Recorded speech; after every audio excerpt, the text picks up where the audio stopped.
હવામાન વિભાગની મોટી આગાહી। રાજ્યમાં વાતાવરણમાં કોઈ ફેરફાર નહીં થાય। આગામી 5 દિવસ વાતાવરણ સૂકું રહેશે।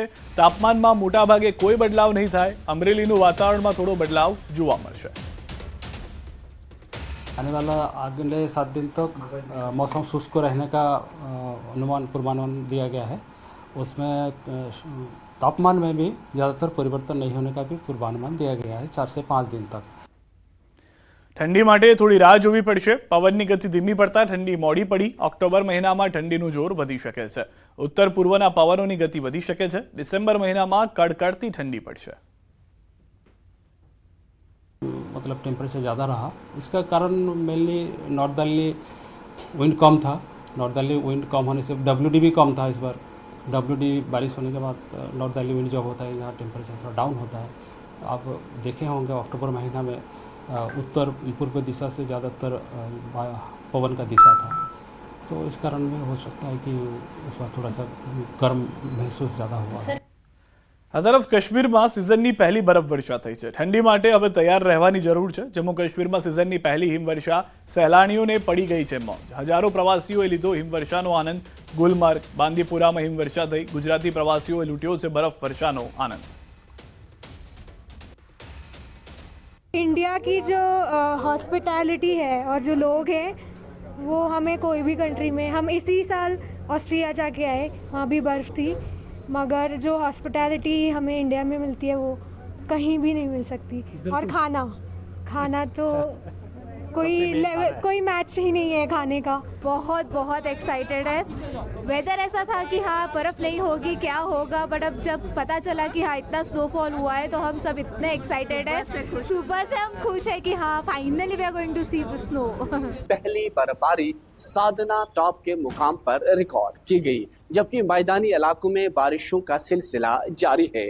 अगरचे एक तरफ बर्फबारी एक नेक शगुन किसानों और मालिकान बागात या कश्मीरी आवाम के लिए मानी जाती है, वहीं बर्फबारी अपने साथ मुश्किलातों का अंबार कश्मीरी आवाम के लिए साथ लाती है, क्योंकि यहाँ तो गर्मी का इंतज़ाम लोगों को करना पड़ता है, मलबूसात तब्दील करने पड़ते हैं, बुखारी और हमाम का सहारा लेना पड़ता है।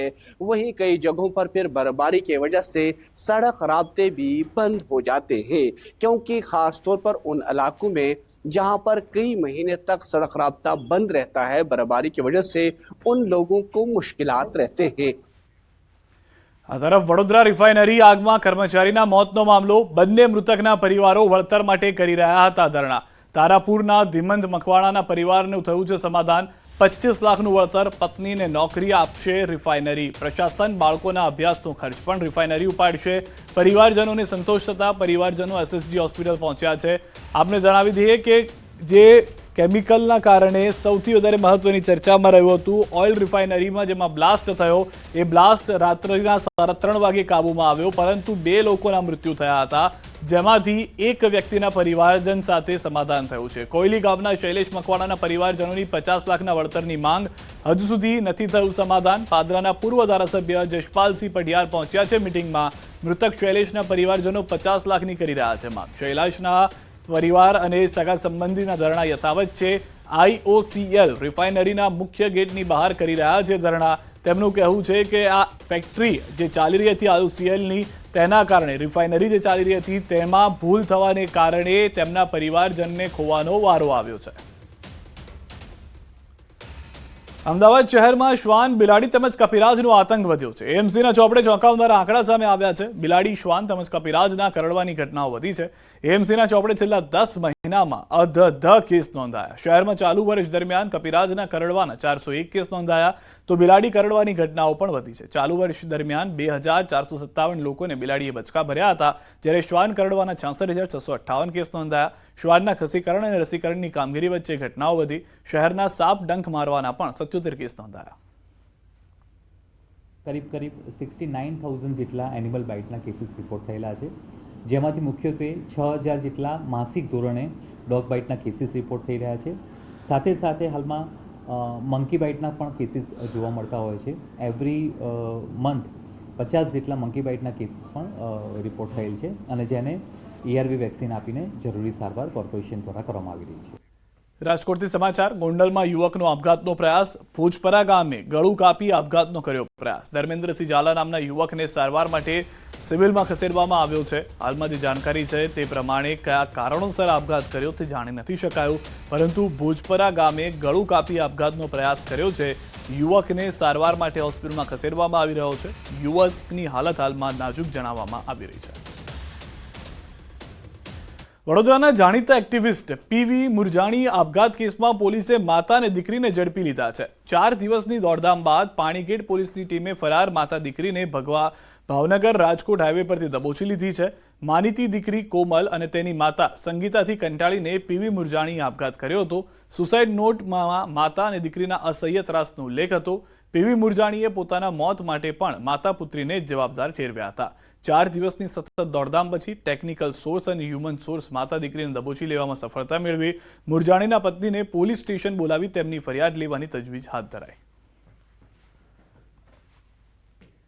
રાજકોટ મહાનગરપાલિકાની આજરોજ સ્ટેન્ડિંગ કમિટીની બેઠક મળી હતી, જેમાં જુદી જુદી 53 જેટલી દરખાસ્ત અંગે ચર્ચા વિચારણા કરવામાં આવી. બેઠકમાં સફાઈની દ્રષ્ટિએ રાજકોટ મનપા પ્રથમ ક્રમાંકે આવે તેમજ રાજકોટ સ્વચ્છ અને તે હેતુસર ગાર્બેજ કલેક્શન, કચરાનું વર્ગીકરણ તેમજ તેના પ્રોસેસિંગ સહિતના પ્લાન્ટ બનાવવા આવેલી દરખાસ્ત મંજૂર કરવામાં આવી. જે દરખાસ્ત મંજૂર કરતા અત્યાર સુધી પ્રતિવર્ષ મનપાને ₹52 કરોડનો ખર્ચ થયો હતો, તેની સરખામણીએ ₹96 કરોડનો ખર્ચ થશે. હાલ રાજકોટ શહેરમાં 223 ટીપર વાન દોડી રહી છે, તેના બદલે હવે 573 ટીપર વાન કાર્યરત રહેશે તેમજ એજન્સીના ₹1500થી વધુ કર્મચારીઓ કામગીરીમાં જોડાશે. આમ આગામી 10 વર્ષ માટે ₹960 કરોડનો ખર્ચ મહાનગરપાલિકા દ્વારા સ્વચ્છતાને લઈને કરવામાં આવશે.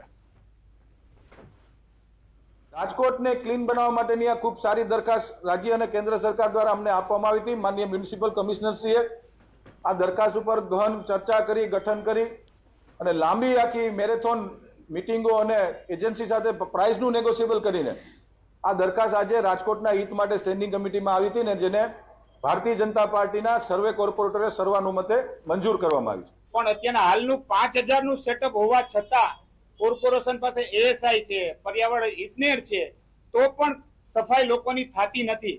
આમાં ક્યાંક ને ક્યાંક ભાજપના પદાધિકારી અને ક્યાંક ને ક્યાંક આમાં સલવાયેલા છે અને આમાં ખૂબ મોટો ભ્રષ્ટાચાર થયો છે અને આની વહીવટી મંજૂરી ન આપવામાં આવે કોંગ્રેસ પક્ષની માંગણી છે અને આજે મ્યુનિસિપલ કમિશનરને રજૂઆત કરવામાં આવી છે. સુરત શહેરમાં ડાયમંડ અને ટેક્સટાઇલ ઉદ્યોગ સાથે લાખો લોકો જોડાયેલા છે, જેને કારણે સુરતમાં વેપારીઓની અવરજવર પણ વધી છે. વેપારને વધુ વેગ મળે તે માટે સુરત એરપોર્ટથી ઇન્ટરનેશનલ એર કાર્ગોની સુવિધા શરૂ કરવાની માંગ કરી છે. ધી સઘન Gujarat chamber of commerce and industries દ્વારા માંગ કરવામાં આવી છે. આ તરફ ગોંડલ ખાતે પ્રથમવાર તુલસી વિવાહનું સૌથી મોટું આયોજન થઈ રહ્યું છે. ધારાસભ્ય ગીતાબા તથા પૂર્વ ધારાસભ્ય જયરાજસિંહ જાડેજા તથા ગણેશભાઈ જાડેજા દ્વારા પરિવાર દ્વારા ભગવાન શ્રી ઠાકોરજીના વિવાહનો અલૌકિક અવસર યોજાયો. ધારાસભ્યના નિવાસસ્થાને તુલસી માતાની મંડપ વિધિ કરવામાં આવી હતી, જેમાં તુલસી માતાના માવતર ધારાસભ્યના પુત્ર ગણેશ અને તેમના ધર્મપત્ની બન્યા છે, જેમાં મુખ્યમંત્રી સહિત કેબિનેટ મંત્રીઓ સહિત સંતો મહંતો મહેમાન હાજરી આપી રહ્યા છે. રાત્રે કોલેજ ચોક સંગ્રામસિંહ હાઈસ્કૂલના મેદાનમાં લોક ડાયરાનું પણ ભવ્ય આયોજન કરાયું છે.